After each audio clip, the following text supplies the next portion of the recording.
Here we are, ancient civilizations. All right, so that's the topic for tonight, and I just wanted to talk about a few really good ones. And if I didn't get the one that you like the most, like I said, tell us at the end. We'll talk about it for a minute. So number one, this is High Brazil. I don't know if you guys are familiar with it as much. It's definitely not a very common one, but especially in our country. But this is right off the coast of Ireland. This little X right here is called Porcupine Bank. It is a place that is now underwater, but as you can see, this little area right here where the X is a raised bed. And according to Ireland legend and those in that area, there was once a small island named High Brazil. That island is on the maps for hundreds of years. Pretty incredible. And different maps from different people around the world. According to legend, though, when people would get on boats to try to go to it, they couldn't even get to it. It was covered in mist. It was inhabited by wizards and incredible monks and saints, people with high, adept understandings of magic. There was a story where one dude did get off with his family. He went on by himself, but his family stayed back. He went to a castle, met with a wizard who gave him gold and returned to his ship. And, just pretty incredible. And he goes back and he has the gold with them.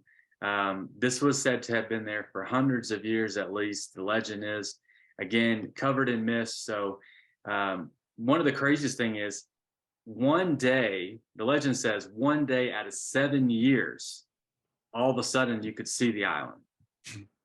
Just one day out of 7 years that you would be able to see the island. But every other day other than that, it was literally covered in mist and you couldn't see it. And anybody who tried to get to it literally on a boat just kept circling and circling around, could never find it. Sometimes it would appear and reappear as if it's like in another dimension almost.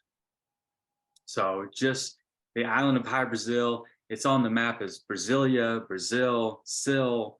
It's called by several different names, High Brazil, but definitely on the map for hundreds of years, and probably at some point either took off, sunk under the water, or who knows. But definitely a lot of information. What's that? What can you describe your interests in these civilizations as you go through them? I'm curious to hear the selection and the flow. I just told you about a mystery island that can't be seen, but one day here and you couldn't get to it if you tried to. That's my interest. I think that's incredible. Yeah. Okay. The fact you that know what people were there? What's that? You know what people were there? Like the natives. The legend is that there were one guy who got on and went into a huge tower that had a magician and an old guy, white beard, white hair, if I remember correctly. And just monks and saints, just like, and I don't know if when we think of those words, I don't know that we're thinking about the right thing. We're thinking about Jesus type people. We're thinking about Christ consciousness, Buddha.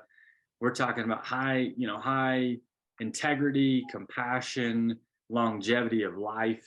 Not just an island that was hard to get to or just a mystery island. You know what I mean? These things normally, are surrounded by different legends. That's, to me, I'm not just trying to tell you about a civilization that I think is cool or they had a cool building or something that might be hard to build, but the legend of the people themselves that lived there were of high technology and high valor and just kind of like Atlantis. Yeah. And I would say, the majority of the civilizations that I'll show you today, I think after the flood, legends all say that Atlantis, Lemuria, all those kinds of people tend to go off into certain places. Now the water's a bit higher, they've got to disperse and go different places. So one could argue that ancient Egypt and the Mayans and people like that were all descendants of people of Atlantis and everything else. So it reminds me of a place in a Dr. Seuss story called Bartholomew and the Oobleck. The place was called Mount Nicotave, and it was where the wizards lived. And the king consulted with the wizards at Mount Nicotave in that story. Yeah. A mysterious, misty, mountaintop sort of place. What mountain are inaccessible. you saying? On Yeah, a fictional one in a Dr. Seuss story. Oh, okay, yeah. But even some of that, you know, is probably based on legend, just taken and watered down a little bit more and Hmm. changed up and, you know, um, redistributed. You know what I mean? Yeah. So right now, what now you're looking at, it's Hyperborea.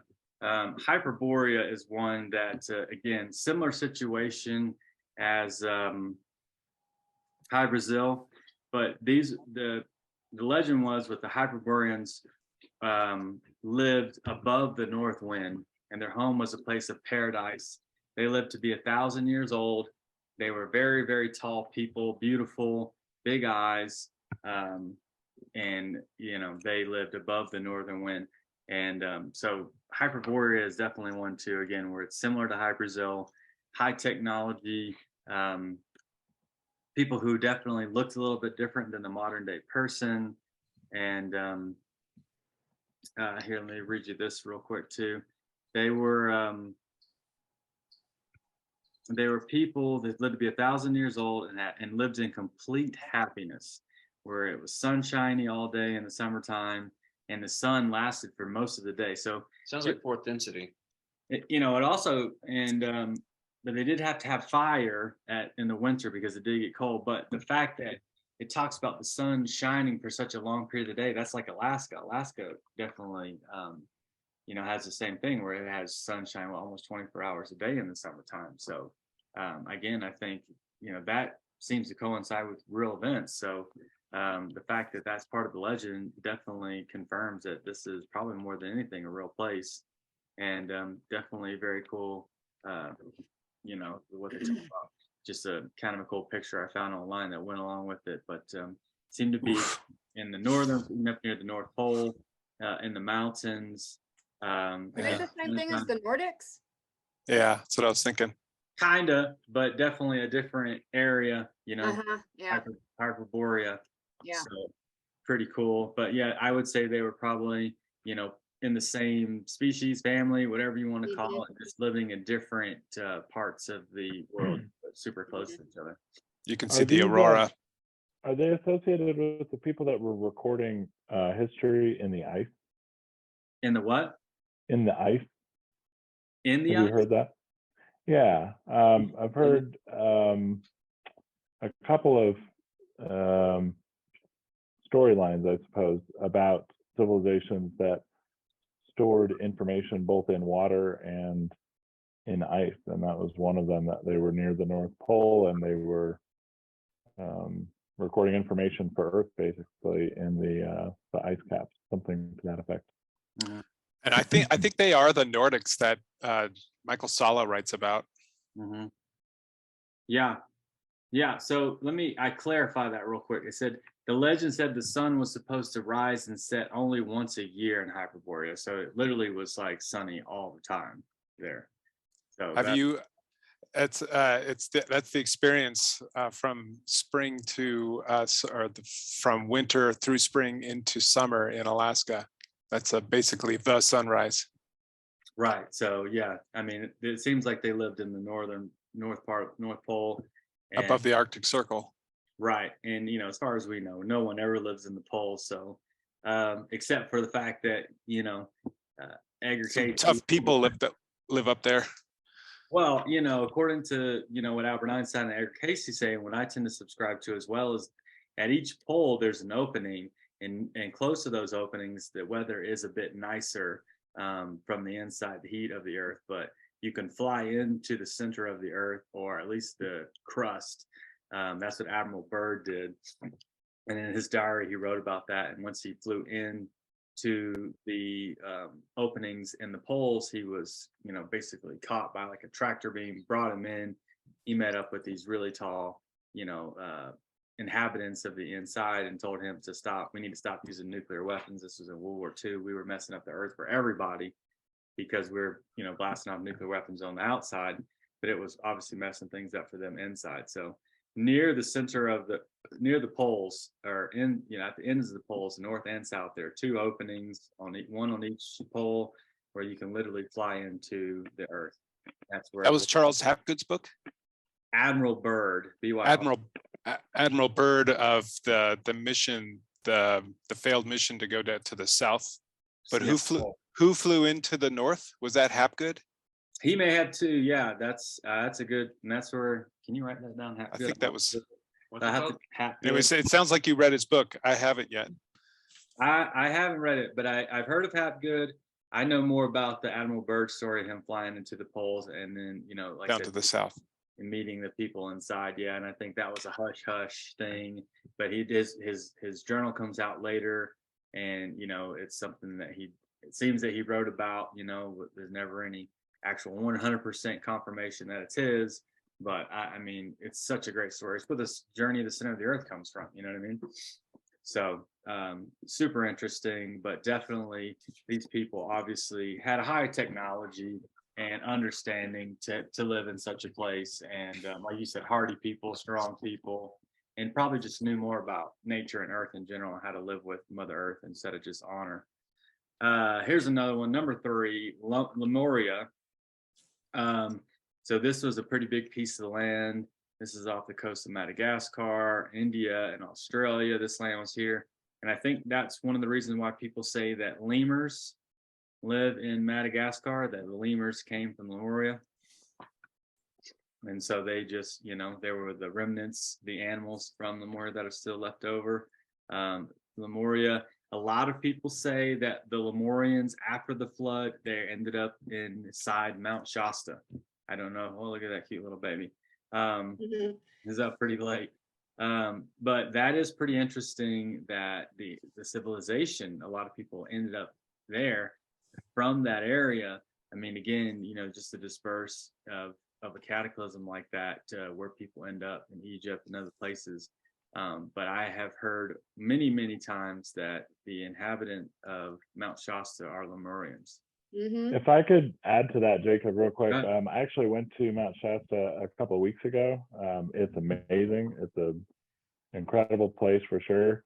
And also, I don't pretend to know what's accurate. I can tell you that I actually am a student of the Modern Mystery School. And I'm actually going to London tomorrow to go to further classes with them. And so I had just actually completed the 12 Races of Earth class with them on Monday, I think. And what they had actually in the Indian Ocean was actually Mu and Lemuria, according to their lineage, and also a couple others that I've heard, was actually the Pacific Ocean, and that's why they ended up in Shasta, which is also described as the root chakra of the earth. But they sort of inhabited the whole Pacific Rim around the Pacific Ocean. And then they were named Lemuria because an explorer only 200 years ago, who was actually in the Indian Ocean, discovered a chain of islands that was populated by lemurs. And so he called that area Lemuria. So I would say that it's actually a little bit foggy at best, because I think some people refer to the civilization that was south of India in the Indian Ocean as Lemuria. Some say, no, that's the Mu, and Lemuria was actually east of there and in the Pacific Ocean. Yeah. So you're right on about those things, Mu. There's definitely talk and discussion, and like I said, unless you remember it down in the deep DNA of your body, I feel like it's all up for discussion. Totally. Yeah, agreed. 100%. The answers are definitely down in the DNA, but definitely something that you hit on was that when these cataclysms happen, especially I believe the end of the 26,000 year cycle, when our Earth stops spinning because of the pole shifts, and so every action has an equal and opposite reaction. I believe when the poles flip, our Earth will stop spinning the way it is before it'll stop for probably about 3 days, where one side receives sun and one side will receive darkness because of the sun's shadow. And I believe that's why the Middle Eastern talk about 3 days of darkness, and the Hopi tradition talk about a long day that happened in the past that will happen again. But in that 0 point, as I call it, that is when we have the shifting of the crust and everything. And so you're right. I do think that that's why it's easier to disperse in certain places, or where you might end up somewhere different, completely different, because the whole shifting of the earth. One civilization that I didn't do, certainly that I could do, is Antarctica. It was a continent that was probably somewhere near the equator at some point. There are lots of pyramids that seem to be visible on it now, and I would say, under the ice is a plethora of things that show civilization was once on Antarctica as well. So yeah, just Lemuria, super cool place. The technology, very similar to Atlantis, the legends, the stories, all the things about it, very similar to Atlantis. I was watching something the other day about that, about Lemuria and Atlantis. Mhm. And I always thought that Atlantis was the good guys that had like all of the highly evolved species, there, and just like a little bit more angelic.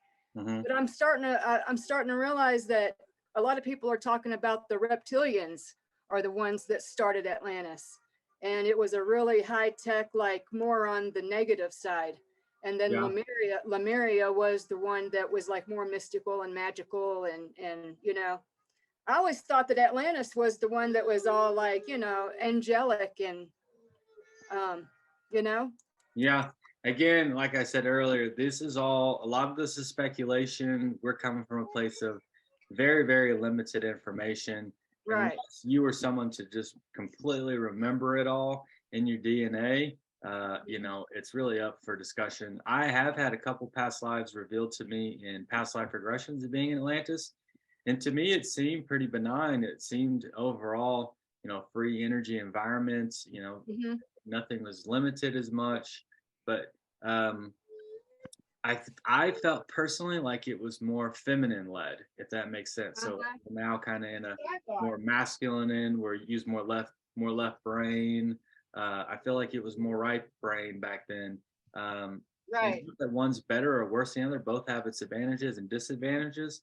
I think to have the best civilization we have is to have a balanced masculine and feminine I agree. civilization, Uh-huh. not one where one is more prominent than the other. Mhm. So, but again, I mean, does everybody in Atlantis, positive? And, probably not. Everybody in Lemuria positive? And, probably not. I mean, and back to I want to say something about the reptilians. I don't personally feel like all reptilians are bad either. Right. You know what I Right. mean? I don't either. I think some of them probably have evolved. They just still look reptilian, but that Right. doesn't Yeah, mean they all exactly. have negative intentions and want to eat us and, Yeah. whatever. So, Right. Well, I think most of them are controlled by AI and that have nanotechnology in them. So I think naturally they're not necessarily dark, but a lot of them are being controlled by the AI institute. Uh-huh. it's like people say the Anunnaki came down here and created people and as slaves. And sure they did, but that doesn't mean every Anunnaki did. What we have Right. to realize is when civilizations, scour the universe looking to take over resources, who is that? That's probably military people. That's probably not, the average person from another planet. You know what I mean? Just like when we go take Right. over countries, it's our military. It's not Randy and me going to take over a civilization. There's another school of thought too. If you ever check out Matthias De Stefano on Gaia, he does have recall over 3 separate past lives and apparently access to the Akashic record also. But the way that he describes this, he has a great episode, at least one episode where he goes back 100,000 years, or actually he may even go as far back as 1,000,000 years. But then most of the races that he talks about are in the last 100,000 years. And what he describes is that we are sort of a galactic orphanage, obviously, and that different races come here to spread their information, is what he always calls it. But it's DNA. I mean, it's how the races do this. And what he says is that there was a sort of a council formed out of part of the Galactic Federation, and as part of a way to help resolve some galactic friction that multiple races and planetary systems had, they agreed that they were going to come and collect or deposit their information here on Earth together, and in a way to show that the races with their collective information could in fact coexist, and that's part of. And there's many other stories if you read the Contact as well. It sounds kind of like the Orion Wars. Yeah, that's what he says, that it all comes out of Orion. And the Raw Contact with the Law of One, if you've ever read that, which is a channeled teaching from the early 80s, they talk extensively also about similarly ET that come here and share their information, and mostly though all benevolently. This is really the universe is sort of a nursery for consciousness, and all advanced civilizations, whether they are positively or negatively polarized, ultimately are trying to raise consciousness up in the way that they feel is most beneficial. And so obviously the Galactic Federation and those that are more positively polarized, do it sort of one way, and the negative ones do the other. And we're sort of under quarantine, under that system. Yeah, it's kind of like if you pull yourself down like a rubber band, eventually when you let go of that, it pops back up even farther than it would have been initially. So every lesson is therefore really valid. And I just wanted to show this picture because it kind of moves Lemuria around, puts Mu in there like you were saying. And so, it just, opens up the doors. Okay, I think these things were possibly there. Where exactly, I'm not going to claim to know exactly where these things were. Obviously, Atlantis being in the Atlantic Ocean makes a lot of sense, but some of these other ones, I'm open, and I believe it's a beautiful discussion just to have it, just to talk about it. So, Atlantis is our next one, and it has the rings around it, is how Plato described it. As far as I know, that's our first, interaction with Atlantis, is Plato talking about it. And my assumption is that he come up with that, from a memory, from a dream or a vision, to seeing that in the mind's eye and coming up with that. And, some people speculate too that, he was just part of some secret groups, some secret mystery schools, and, he was given that information as well. So that's definitely a possibility. But we all know that Atlantis and Lemuria and all these places sunk in a day. This is something that's always fascinated me, and I've always been someone to not believe something or not believe it, just see it for what it is. And so I kind of asked my guides one time, I was like, how does it get to a day? It takes a long time for polar caps to melt and everything. And that's where I got the idea of the planet stopped spinning. That just came to me one day, and I found it in some other places. Don't they talk about that in the Bible too? Like in Revelations, how there's going to be one day that there's going to be darkness? Yeah, the 3 days of darkness, and that's and those come from the Middle East, right? So one side of the planet. But the Hopi tradition in the Americas, where we live, talk about a long day that happens. So a long extended period of light. So that to me would mean that the planet would stop spinning because the poles flipped. That's your equal and opposite reaction. Then before it starts to spin the other way to gather up this new vibrational frequency. So that's what you want. I was in the park one day looking at Tavakiva, and had this really beautiful download that the reason that people want you to be polarized, Democrat, Republican, white, black, whatever it is, good versus evil, to be polarized is 7-8 billion people on the planet, keeps our planet from the polarities flipping. We want the polarities to flip. This is the natural process that happens. But when 7+ billion people on the planet are polarized against each other for the color of their skin or whatever, anything, we are affecting magnetically this flip from happening. And we want it to happen. It should happen. So take yourself out of the polarization of ideas and concepts, no longer allowing people to have free will to be, you have your ideas and I have mine, but I'm certainly not going to fight you over them. And I'm not going to take one side or the other, realizing that Democrat or Republican, they're all part of the same bird. So, but what else? Another thing that I found out about that is, as the world is spinning, there's actually a bulge at the equator, like a hamburger. And that's because it's spinning 16,000 miles an hour. It's making the water bulge up at the equator. So if we were to have a moment where the planet stopped spinning, that bulge therefore would be completely released. a huge gathering of that water that's at the equator will completely disperse extremely quickly across the entire planet. And I believe it's about 80% of all people live within 100 miles of the coastline. So it is an astronomical number for it to, if that was to happen, all this water's gathered at the equator, the planet stops spinning, and all that water disperses quickly. Anybody, 80% of people live 100 miles from the coast. it's a really, yeah, it's somewhere in that neighborhood. The last time I heard it was several years ago. 500 or so port cities around the world. Yeah, you're talking about, you know what I mean? If you had waves like that, it would decimate the population of the planet in a day. Yeah, it's a large number of people live within 100 miles of the coast. So like I said, if that's just what I gathered up, and I asked my guides about it, and I find the breadcrumbs, I find the stories, I find the things, and you know what I mean? I don't even know anybody else who knew that the water bulges at the equator like that. It was just something I found in this journal, a scientific journal. So it just blew my mind that was, there when I actually tried to look for it and find it and just be open to the mystery. So something You know a couple people who know about that. now, yeah, I do now, yeah. But back in the day, 10 years ago, I had no idea anybody was even cared about that, anything more than Atlantis. Like there's anything else to figure out about it, you know what I mean? But again, Atlantis is a port in the middle of the ocean, that was high technology, free energies apparently, and just incredible insights to nature and to the wonder of the world that we are just now beginning to start to understand again. And so they sank in a day, and those people had to get out. And I would assume back in the day when that happened, it killed off a large percentage of the people.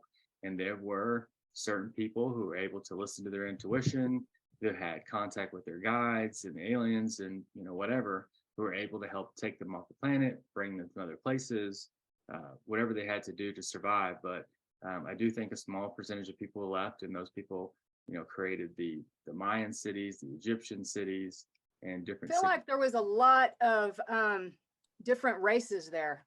Yeah, that's definitely the things that I've heard too. Different, it's a melting pot, almost. And I think it's weird today that we have such a, we have the races. Like really, there's only one race, the human race. And the only reason that we have people that look so much different than the other is because of the Tower of Babel. So back in the day, the Tower of Babel was a tower that could top that reach the heavens.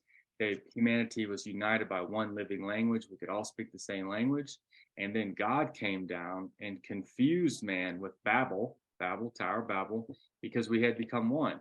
That doesn't sound like the God of love. That sounds like someone who has an ego, doesn't want us to communicate. And then therefore white people stay with white people and black people, and don't, necessarily procreate with each other.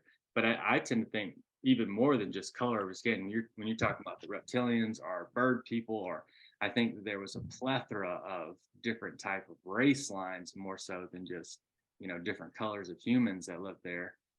Certainly because people could come and go, aliens could come and go. Our imagination was at a higher spot, so things were more available. So seeing a UFO back in those days, like it's just another human. It's just another sentient being. So yeah, I think it was totally fine. Nobody cared about that like they would today. It would literally kill people if if a ship landed in front of some people. Some people would literally probably die. It would like give them an aneurysm, because it would be too much overload for them, literally. Back in the day, I felt like this was just everyday life. It's just what happened. So obviously these civilizations are all underneath the water. Atlantis has sunk, and Lemuria has sunk, and the remnants are all underground. So this is the Bimini Road, found in 1968 off the coast of the Bahamas. Edgar Cayce in the early 1900s, in one of his most famous channelings in 1938, said that we would find the remnants of Atlantis in 1968 and 69. He was 100% right. This is, for all means and purposes, a road built with intention. And this was found in 1968, right off the coast of the Bahamas. And I believe he was right. He was able to channel in to that power within us to, let us know, hey, you guys are going to find the remnants of Atlantis. So again, Bahamas, you're talking about Atlantic Ocean, you're talking about all the right places. How big Atlantis was, who knows? And even if Atlantis was just one city or a collective term for an entire race or species or, you know, village, if you will, of you know, a big island. Maybe Atlantis was just a huge island. And so there's, you know, remnants all around the Atlantic Ocean. But I certainly do believe that this is a man-made structure in the Bahamas that he predicted that they would find, and he was right. And so again, off the coast of Cuba, when they're doing sonar scans of the ocean, they got permission from the Cuban government to do this. They were looking for something else, but they did find pyramids literally on the bottom of the ocean off the coast of Cuba, which I just feel like is absolutely Pretty What's that? recent. yeah, Last this is few yep. years. past few years, absolutely, that they were able to do this, and they really tried to cover it up, but they'd already got the permission and already got the photos. So some of them were out there. It's just, again, you know, this should be on the top of news headlines. Yep. But it's just nobody's going to talk about it. It's not what, you know, people are getting paid millions of dollars to talk about. They're I talking think we're gonna continue getting, having more discoveries, like more and more, shocking discoveries, you know? I mean, yeah, I think the biggest one will probably be Antarctica. I think when the Yeah. ice melts on Antarctica, the pyramids on Antarctica, and the things they're going to find on that is going to be mind blowing, and it's going to be undeniable. So again, whether it's off the coast of Cuba or Puerto Rico or wherever, Greece, we're going to continuously find, like you said, artifacts. And, you know, obviously some of these things could have been from sunken ships, but a lot of these are literally civilizations and underneath the water, because the water at some point was much lower than it is today. So this is an Egyptian artifact, and there's all kinds of cool pictures and stuff. I just picked a few of some of the ones that were kind of more clear, because it's when I share my screen, I want to make sure you guys can see as much as possible. But just incredible pictures of all kinds of cool stuff underneath the water that you know, obviously there. And this is off the coast of Japan, and these are just, there's no way that these are not man-made temples. They're obviously right angles. Just looking at this thing, you just know there's just no way that this is anything else but a man-made structure underwater. I mean, look at that, nothing but right angles and straight lines, and it looks like every other pyramid, you know, similar to every other pyramid around the world. And so there's just a lot of great pictures of them. So this one looks like the Mayan temple underwater. And so here we'll come to back to the Middle East. This is Petra, Jordan. I just don't think really today we're going to create something with such precision and, you know, magnificence as the temples of Petra. It's just incredible that anything other than very, very recent times in the past couple of decades, if anything like this is even remotely possible, without the technology close to what we have today. They're carving out of rock like this, and with such precision. This is a one and done deal. This is not, you know, you can't, there is no mess up, right? Where do you get the technology to be able to create out of one side of a rock, the technology to be able to create, you know, buildings and temples like this? To me, it's just astronomical. And the same thing, this is Ethiopia. These are the church that they say King Lalibela created. And I just find it, I just say, no way. There's no way these things were built a couple hundred years ago. You know, when we just didn't have the technology. These things were, I think, much older. When you look at this thing, you can see some of the growth on it. Oops, what happened there? The growth on it, that's taken obviously a long time for it to get this growth in algae and moss and all the things that are growing on this thing. It's obviously been there for quite some time. And again, the precision that it takes to cut the rocks, and these are all one rock, where the remaining rock is gone. It's completely taken out. It's cut from almost from the top down, and everything else around it is completely taken out. These churches in Ethiopia, I've never set my eyes on them myself, but definitely one of the most incredible structures in the world, I believe.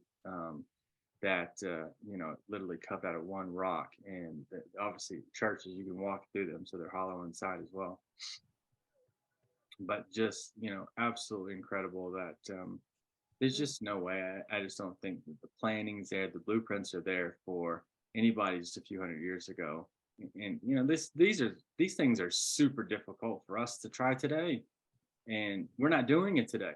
We're not even doing it. So to make an argument like, oh, we can do that today. Well, where's it at? Where is anybody doing this at? Nobody's even trying this anywhere else. You know what I mean? And they did it, and there's multiple churches, so they did it. And to me, I think they did it because it was easy. It wasn't necessarily hard, and I don't think it had to be groups of people. When you talk Right. about King Solomon, when you talk about, Jesus said, I could tear a temple down and rebuild it in 3 days. Of course, I think he's talking about his body, but he's also talking about the buildings too. I think the magic that these people have and the advancement in their mind is far beyond what we know. And to them, Right. these things are probably more easy than they are hard. Didn't they also, the civilization at Petra just disappear suddenly?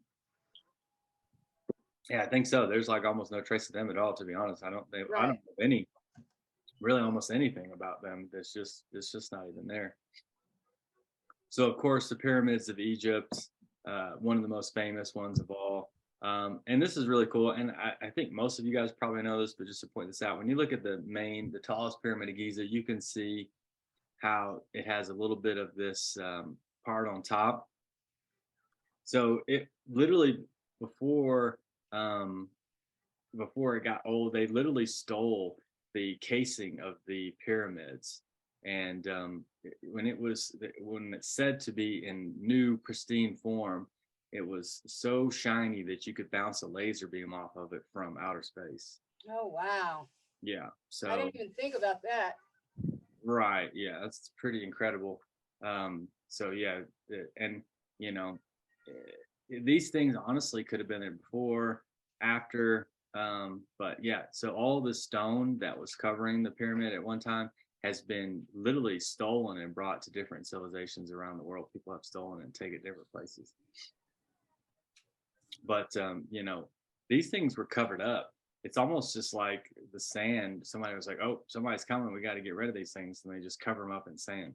That's exactly how the Sphinx was found. Like literally from its eyeballs up was the only thing showing. Probably just because that's how truth is. At some point, you can't cover it up for a long time, but eventually it's going to be uncovered. But I think out of all the things in Egypt, this thing we're looking at here is probably the most profound by far artifact in Egypt. The Sphinx is probably much older than even the pyramids are. I don't know if you guys have seen some of the ancient aliens and stuff like that, but the Sphinx has water damage on it, and it literally, on its back, it literally has water damage. And the last time anybody even considers the Sahara to have been a wet environment, temperate environment, was tens of thousands of years ago. And you can see that through soil samples in the ocean. They can go take a soil sample of the ocean, and you can see the sand blows off into the ocean every year. But eventually, at some point, the sand stops, meaning that there were forests and rivers and grass. And this was tens of thousands of years ago that this happened. And you can just look at this picture alone. You see how he has a tiny head.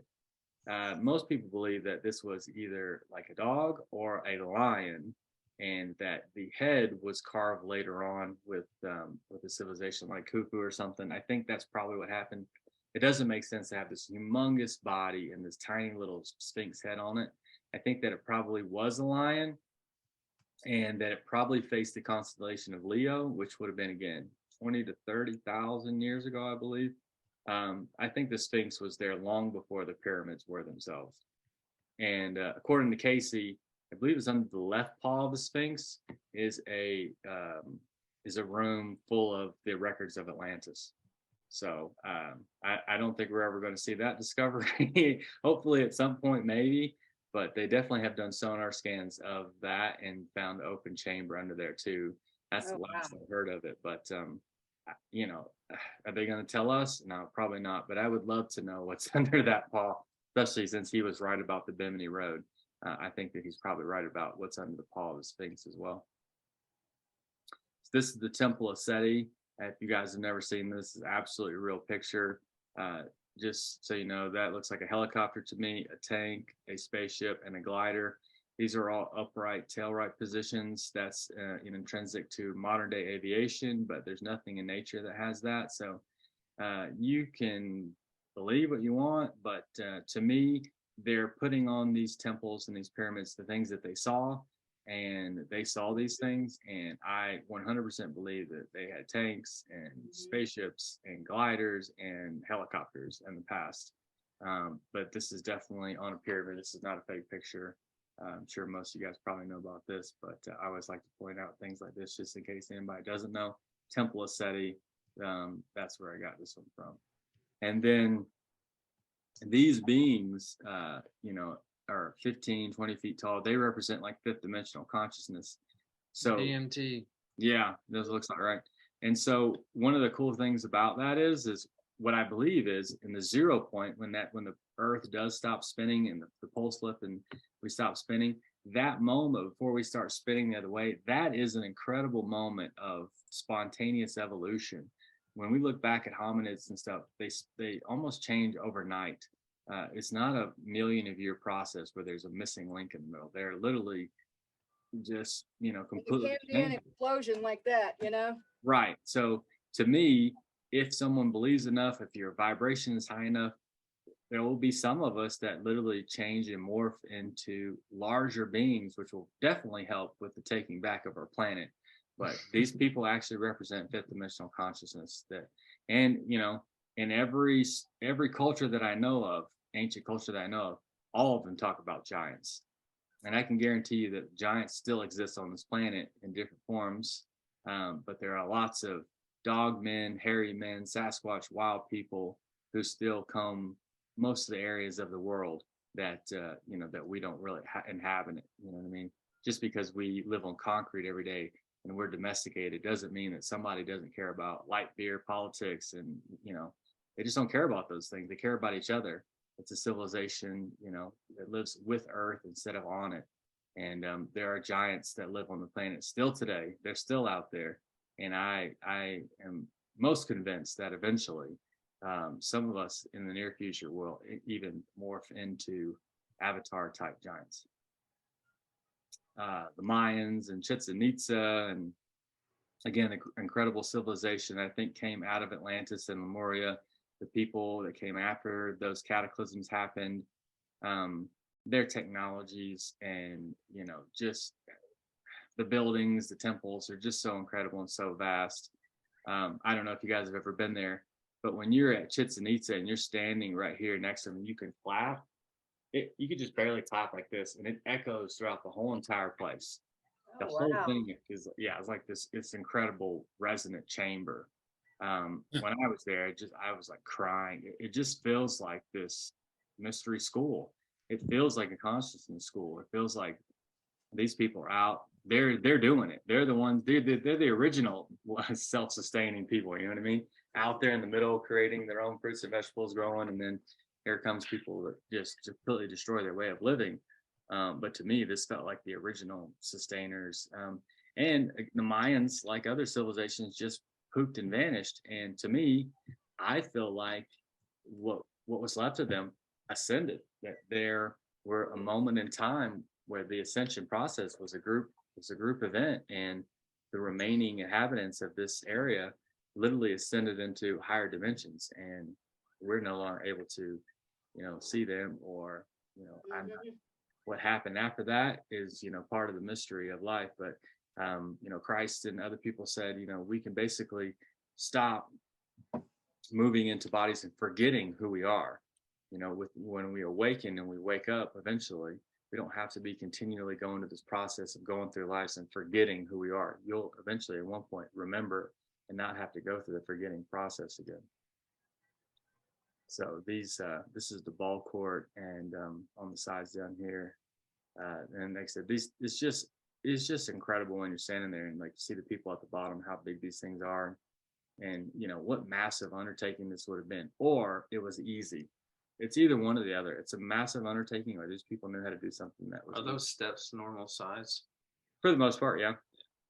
It's not anything like super huge. And I mean, the ones in the middle, of course, not the ones on the side. The ones on the side would be probably 4 or 5 feet. Mhm. So one of the cool things I just wanted to pull out real quick about the Mayan civilization, look at time real quick, is the crystal skulls. Just an incredible thing.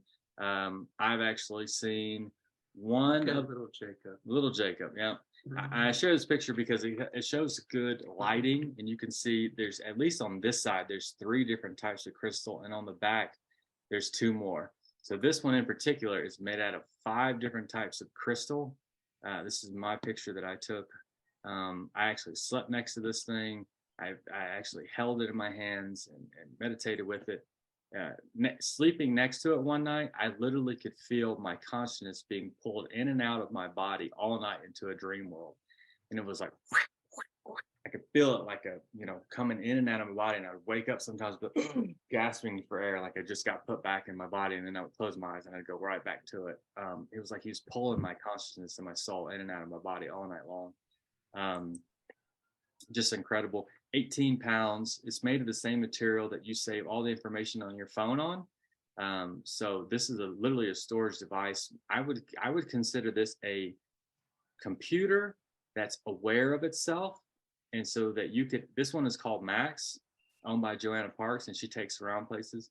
That literally, without interfacing, you don't have to touch anything or use a cursor or hit the arrow buttons or type letters. You can literally ask this thing questions and it can talk back to you. That's how I take it. That's what happened to me. I heard his voice loud and clear. It was inside my head like a telepathic thing. But I just, a civilization that has a legend of 13 crystal skulls, I think is just absolutely mind-blowing, incredible. That they had, we just think this is a crystal, but this is literally a computer that can talk to you, that has its own form of consciousness, kind of like you would think maybe AI might have it, but even more intelligent. How it works, I'm not exactly sure, but it's beyond. I want to meet it. I would highly recommend it. Joanna Parks takes it around the country to let people check it out. I've seen it probably 3 or 4 times. Each time was, super incredible. So here's not necessarily a civilization, but something I wanted most people to know about that probably most people don't. In Africa, there are lots of stone circles. In their school and their classrooms, they tell people that these are like cattle fences or whatever. But if you look closely, even at this one, there's no entrance in or out. It's not something that you would bring something into and leave them there. Every single one of these is different. Every single circle is different, and they're all, I think, made for resonant energy. Adam's calendar is, obviously one of the oldest man-made structures on Earth. And it's rocks that are sticking out of the ground to, I think, almost pull out energy. It's just like acupuncture of the earth, these places. And every single, like I said, every single circle is completely different from every single one of them, as if they're able to harness certain areas. And that's the sacred geometry of that planet. So by someone who is a very obviously adept person knowing how to pull an acupuncture of the earth energy, were able to create free energy for themselves and people all in that area, which I think is absolutely astounding. And it's all stone circles that have to do with sacred geometry. They're all, this looks like the Philosopher's Stone. So they're using sacred geometry in the same way that I feel like there's a few people on Earth doing now. When you look at Washington, D.C., you look at Egypt, they all have obelisks, they all have pentagrams. Not to say that those things are bad. That's just how the universe manifests itself. And when you know how it does and you can use it to your benefit however you want to. I mean, the universe gives you free will. So you can use it to manipulate people or give to people. Either one, it's your choice. But these things are incredible. I can't even remember, but there's tens of thousands of circles like this in Africa alone. And one of the things I want to share about this, these are all just look like regular stones, right? Yes. However, these stones, when you hit them against each other, they make a crazy ching bing sound, a resonant sound. You may think this one on the left just looks like a donut, but that's literally a torus. That is a toroidal energy field. And that cone-shaped tool is something found. These tools right here are found all along these circles, which I think, almost looks like a magician hat. But what's incredible is they ring like bells. And I just wanted to take a quick second, and you guys might not even be able to actually see it, but you should be able to hear it. I'm just going to play. This is Michael Tellinger. I don't think you guys can see it, but he's got some of these stones that he's found in these circles, and he's just going to take a rock and he's going to hit them against it. And I just want you to listen to them so you know these aren't just, they look normal like regular rocks, but I want you to hear what he's about to play on them. This one is full of patina. It's thick patina, so it's quite dull, but you can still hear the effect. Okay, here I'm going to fast forward to a nugget. The And next this is a beautiful one. This one brings frequencies. Hear that? That's almost like a crystal bowl or something. That's so penetrating. Dun, dun, dun, dun, dun. Okay, so you see what I'm saying? That is a huge rock, but that is something different. Like it's been electrified. Something's happened to it to give it this really abnormal behavior that it's able to ring like that. So what's, all that's all pretty incredible. And those are the stones right there that he was ringing, just so you can get a look at them. If you guys couldn't see them in the video, I don't think you could. What is the name of those? The stones? I don't think they have particular names. They're just stones that he found. No, I was watching this the other day with him, and he has a large collection of what he considers them to be body parts from giants. Oh, that's interesting. Yeah. That's Yeah. what Tellinger said. Go look into that. It's this guy right here. I was just watching that the other day. He has all kinds of body parts lined out, like heart, organs, like all kinds of stuff. Petrified? Pretty much, yeah, I believe so. And I think they make ringing noises or weird noises and stuff too. I'm not sure about the ringing, but yeah, look into that. Oh yeah, that's cool. Hold on a second, guys. I'm a little stuck on my screen right here. Why am I not being able to go back once I did that? That might have been not a good thing. Let's see if I can go back. Can you see that picture at least? Of him standing with the rocks? Yep. Okay, let's see if I can go back. I didn't know that I couldn't do that. I did that before. Let's see if I can stop the share for 1 second and then see if I can go back in. Sorry about that. I didn't realize I couldn't do that.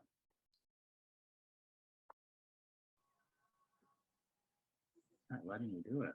Oh man, that's not good at all.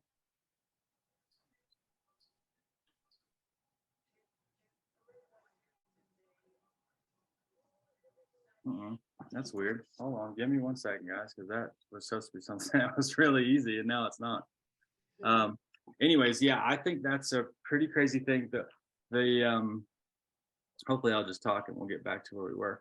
But what's crazy is, so a lot of these stones are cone shaped, and what I think is crazy about that is, if you guys have ever heard of Ed Lee Scollions, he's the guy who created Coral Castle in Florida, right? And it's said to be one of the only modern day megaliths in the world, right? Okay, here's Michael Tellinger. Okay, here's Michael Tellinger, and those are the rocks that we looked at.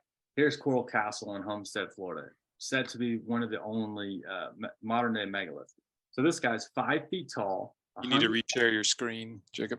Oh, thanks for telling me. Where's my Zoom at now? Okay, here we go. Thanks, Morgan. Sure. Okay, there it is. So this is in Homestead, Florida. He moved this thing. I think it was in Fort Lauderdale first. I think he got a call to change it to Homestead. So he picked up everything and moved it. This guy did this whole entire thing by himself. The kids who saw him do this, he only did this late at night. He never did it during the day. He moved what is, coral. He cut and carved all of it himself.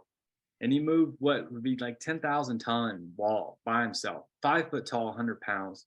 Didn't have any cranes, didn't have any heavy equipment. He had this little black box, and at one point, these kids in Florida walked by him and said, and went and told their parents and stuff, we saw Ed out there, and he was levitating rocks, and he had these cone shaped like ice cream cones in his hand, and obviously nobody believed him. But I just think it's fascinating that we've got these stone circles in Africa with these cone-shaped tools and resonating tools. And here these kids say, we saw Ed with these cone-shaped like stones in his hand, moving things and probably levitating these things in a way that it was easy, and he pushed them into place. That's what I honestly believe he was able to do. So the reason I share this, oh man, why is my screen not working? The reason I share this is because I feel like it's fascinating, because when we talk about, want to go into the woods and create a civilization and be self-sustainable and how we're going to do it, the information to how to do these things is there. If one man could build this by himself because he has the technology to levitate blocks and things, then I think it's really good on us and really promising, because then we can do the same things. You know what I mean? The capabilities that one man has, obviously anybody has. And Ed wrote books that he knew how the pyramids were built. And all throughout this entire complex, he's got secret little writings and things like that, and how he did things. What's his name? It's Ed, E-D.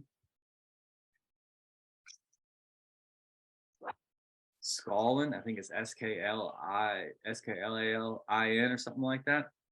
He's I think Polish or something, so it's weird, but I can help you find it afterwards. But yeah, so anyways, it's just fascinating that this guy was able to do this by himself. Why are we having problems all of a sudden? Should I close everything that we got open? Let me close a few things real quick, see if that helps me at all. So yeah, I just think that's incredibly promising, because if we want to go out there in the wilderness and create our own civilizations and do our own things, then some of us are kind of a little bit scared. But as we awaken to the possibilities of what we can and do, and what we don't even know is possible, I just think it's good to know that we can come up with these civilizations, and we can create these things and these huge temples, and do it in some way. So this is really cool too, because this is a doorway, and I went there when I was a kid, and I remember pushing this door open with one finger like it was just air. This thing, I can't even remember how much it weighs, but it's several tons. It's extremely heavy, right? And at some point in the last 30 years, whatever, it messes up and it goes off, and they had to come in there with bulldozers and everything and cranes and pick it up and try to put it back on. They never ever got it close to the point where it was like when Ed did it. Ed did it, and you could push it with a finger. Now you have to really kind of push it with a couple hands to move it. And they never could get it. And that's honestly, I feel like, because Ed was literally able to levitate it, make it completely balanced, and put it on there perfectly. And we cannot replicate what one 5 foot tall, 100-pound man did back in the day. So here's another great civilization: Mesopotamia, Sumeria, Babylon, all here now, which is modern day Iraq. But all these great civilizations in the past were all in the same area. Here's one thing that's pretty cool about this. The Bible talks about the Garden of Eden was between 4 rivers, and they specifically say the Pion and the Gihon River were the two. That's where the people have always had a problem, where those 2 rivers were. Satellite imaging now has found these 2 dead rivers. They're no longer there, but most people are pretty convinced that these 2 dead rivers that are no longer there were once the Pion and the Gihon, which means they would come together right here, right? And right at the top of, right here. I don't know if you guys, if that's in your way or not. There's a Persian Gulf over here. Stuck again. And so I think the reason why you can't go back to the Garden of Eden is honestly because it's flooded. Oh, that's even better to go right there, because you can't no longer go back there. The Garden of Eden is literally now underwater. That the Anunnaki created what they called the Eden was their landing point. That's where they set up shop. And where they set up shop hundreds of thousands of years ago, this was a much more luscious, temperate forest land than it is today, probably. But the Garden of Eden was eventually flooded over by the Gulf and is no longer attainable. That's why you can't go back there. But that makes sense why these two rivers are there. These are Sumerian tablets right here. These people on the left are Homo sapiens. The guy on the right is a god. He's obviously 2 or 3 times bigger than the dudes on the left. And this little circle right here in the middle, I believe, and if you wanted to ask me, I could show you. I believe this is sound technology. This is like a plate resonating certain energies. That's how they were able to move objects, was making them weightless. And this was a technology to be able to do that. But it's obvious these all 3 people are the same. And this dude is much bigger than the rest of them. He is their god. He is the Anunnaki. I'm curious as to what it is that they wear on their wrist and then the bag. They carry that like little purse and then the thing on their wrist. You and me both. I mean, the watch is probably anything, close to what we're wearing Apple Watches today. They're probably technology devices that tell time, that give them information, they're able to store information on, they're able to talk to their friends on. I mean, one of the things I've realized is that all things are possible, right? So we can use telepathic thought and telepathy to talk to each other, but people who aren't in the spiritual realm but are in the advancement of getting there. I mean, you can talk to anybody you want to on Earth. Like you could literally think of them and use telepathic thought to talk to them. But if you're not in depth like that, then you have to use a cell phone. I think even the internet is a physical representation of the internet, that we're all connected. You know what I mean? Like you don't really need an internet to find the clues. You can meditate and find every information that's in your DNA, right? So these are just things that they use because they may be technologically advanced, but they're not spiritually advanced. And in some ways they are a little bit, but I don't think these people are, Christ conscious Buddha type people. I think that they're technology advanced. They have technologies, they have watches, they have guns, you know what I mean? They have things that, make them superior and look magical. And that's why we think of kings and queens as, they are now, someone who wears a crown, someone who has, prestige. But really a king is someone, or a queen is someone who has integrity, has compassion. These people who have attained the enlightenment. When you talk about Confucius, he had a misshapen head, looked like a crown. If you look at all the Buddha statues, they have this little bun on their head. I believe Christ had a little bun on his head, and that's why the Jews wear the yarmulke. And it's because they're, it's like flattery is the highest form of, I said that backwards, didn't I? Imitation is the highest form of flattery. They're imitating what they saw, right? They saw a man who had a bun on his head. He, through his enlightenment phase, through the 40 days in the wilderness, same with Buddha. I think these people were able to increase their gray matter, pop out what we call the crown of our head, and elongated their heads. It is an evolutionary process that happens. It didn't stop with the opposable thumbs. We have a lot more evolution to endure physically, mentally, spiritually, emotionally, and definitely physically. We're going to change. And I think when we see these people with elongated skulls and things like that, if they had more brain capacity, they were more intelligent, and not necessarily just people from other planets, but our own people. In processes of enlightenment, we're able to physically change to have longer skulls, and I believe that, and that's why it's called the crown of your head. And I believe that most enlightened beings definitely had a crown head. So I'm gonna speed it up a little bit because I know we're getting close. In Sumeria, they were the first of everything: civilizations, governments, all the things. This is a tablet that's 6,000 years old. Sorry. And you can see in the middle is the sun, pretty obviously, and every planet in our solar system surrounding it, plus one, which is Nibiru, the planet that they come from, four times the size of Earth. It's blue because it's all water. And they had Pluto on there. Pluto wasn't discovered till 1930, less than 100 years ago. So, and the way that they said they had this information was Anunnaki gave it to them, plain and simple. Anunnaki means those who came from heaven to earth. And heaven is not a dimensional place. We're talking about the heavens. Everything outside of earth was the heavens, and that's where they were coming from. So you either have two things: people coming from other planets, or someone coming from some other dimension, which is even more crazier if you think about it than someone coming from other planets. You know, it just makes total sense when you really think of angels, aliens, that they're really same thing. And angels are definitely interdimensional beings with wings, and aliens are definitely people from other planets. And the stories that we have are just, you know, it's hard to decipher sometimes who's what, because the stories have been skewed, and now we have a King James version, which isn't really, you know, really conducive to the modern day people under having a more in-depth understanding, because it's been, you know, watered down and words have been changed. But certainly, these people had an incredible in-depth information of something that happened.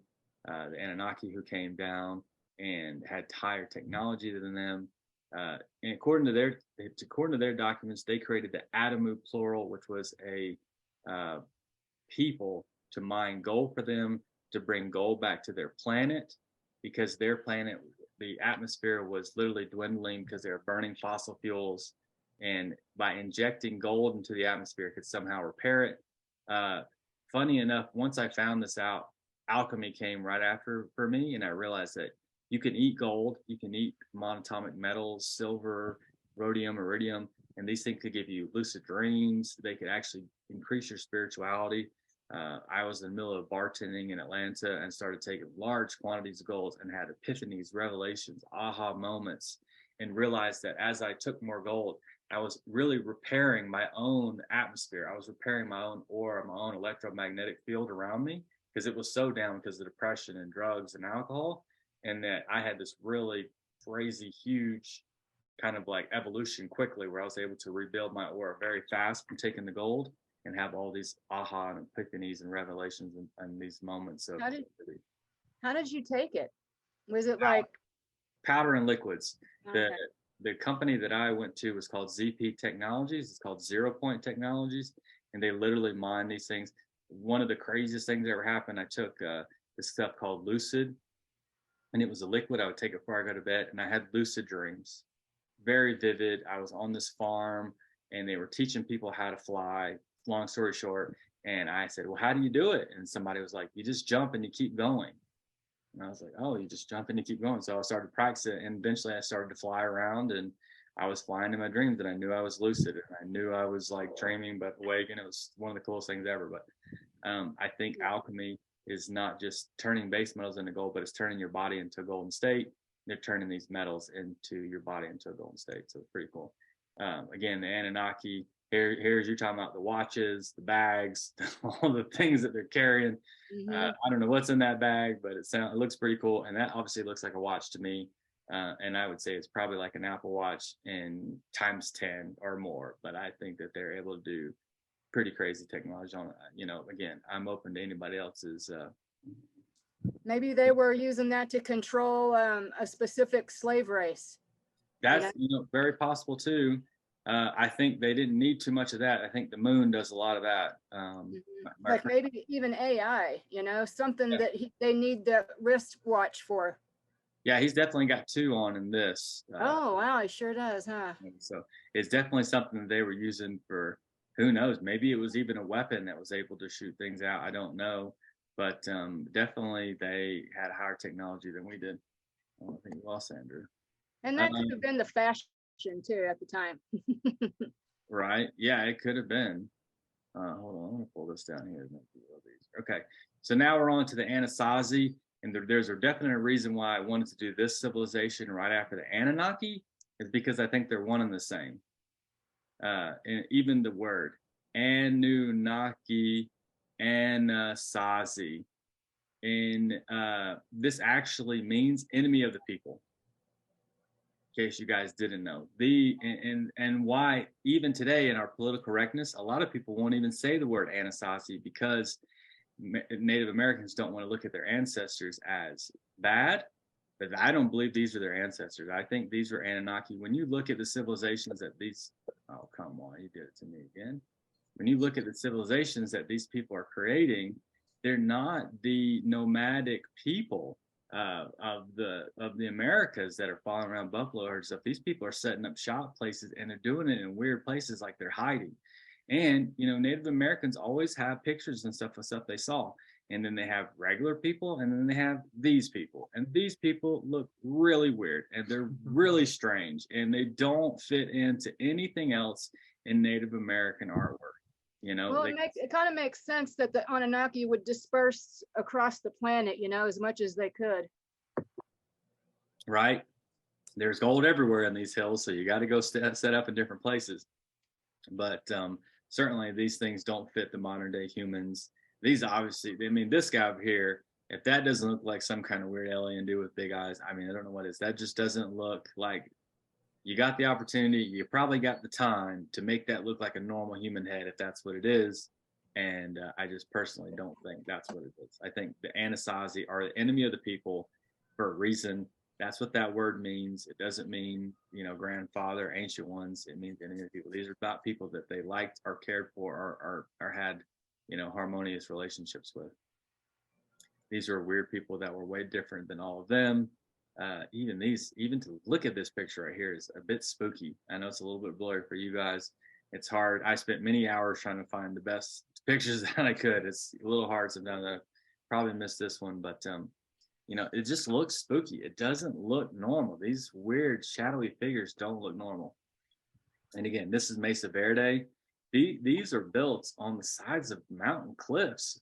Who are you hiding from? You know, again, if these are aliens from other planets, their bodies are just as fragile as ours. They can be killed just like we can be killed. So they don't want to be snuck up on. They don't want to be, you know, they don't want to be killed. So what are they going to do? They're going to build a nice, cool civilization that's under a mountain so nobody can find them. Are you out of here? Well, good to see you. Thanks for coming over.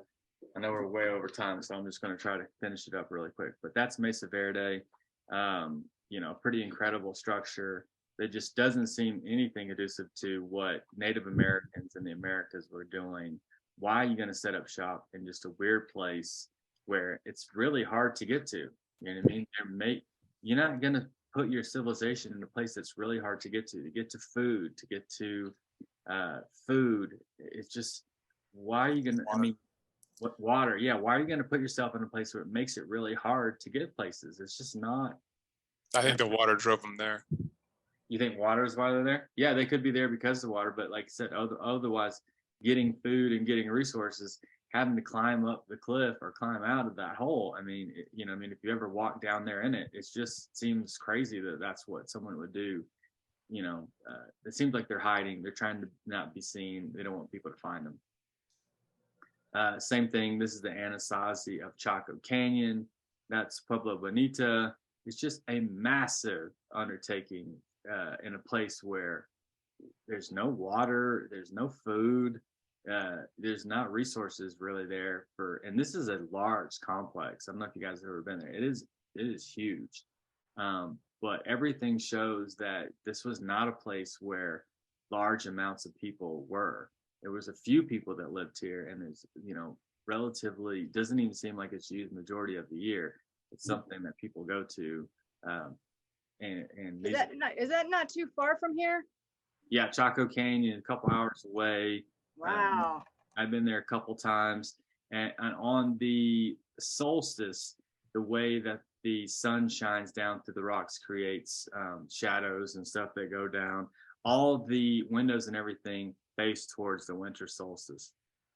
So, you know, just really incredible. You know, again, this is a vast undertaking of something in a place where there's just not resources for these things. There's, you know, kind of like the pyramids. People say, oh, it took millions of people to create the pyramids.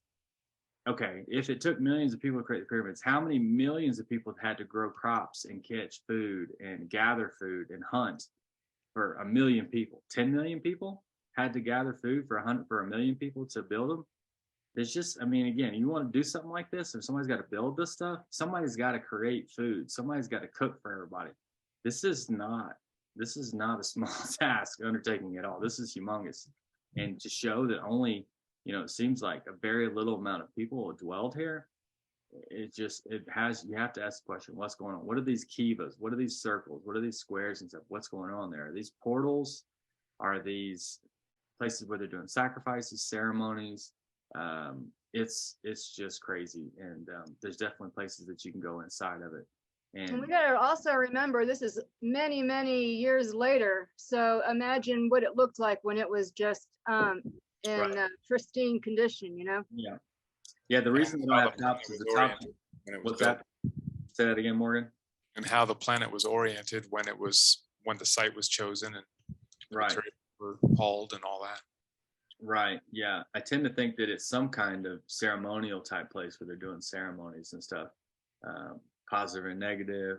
I want to keep that to myself for right now, but obviously something definitely big is going on here. And, it doesn't seem like probably the average person is living here. Somebody with at least a little bit more knowledge of the universe and things that are going on to build all these things to the winter solstice. Um, So then this brings us to Machu Picchu, Andes Mountains. Same thing. I've been here. It is quite an undertaking to take at such a high altitude. And I want to check that out so bad. what's cool about this, Michelle, you see the mountain, the tallest mountain that's in front of it? Uh-huh. There are actually ruins on top of that mountain. And Oh, you no way. can, get a permit. We saw people climbing up there. You can get a permit to climb to the very tip top, but there are ruins on the very tip top of that mountain right there. Most people don't even tell you that. Somebody sent me a chat real quick. Sorry, that was me. I need to bail. Okay. Sorry, man. Go ahead. Thanks for joining us, though. I appreciate you, dude. See you later. Blessings all. Thank you. We're almost done here. And so there are literally ruins at the top of that mountain. Very cool. It's just an incredible undertaking when you go there. It reminds you of all the other places. It looks like Chaco. It looks like Mesa Verde. The way the structures are all built, the rocks, everything.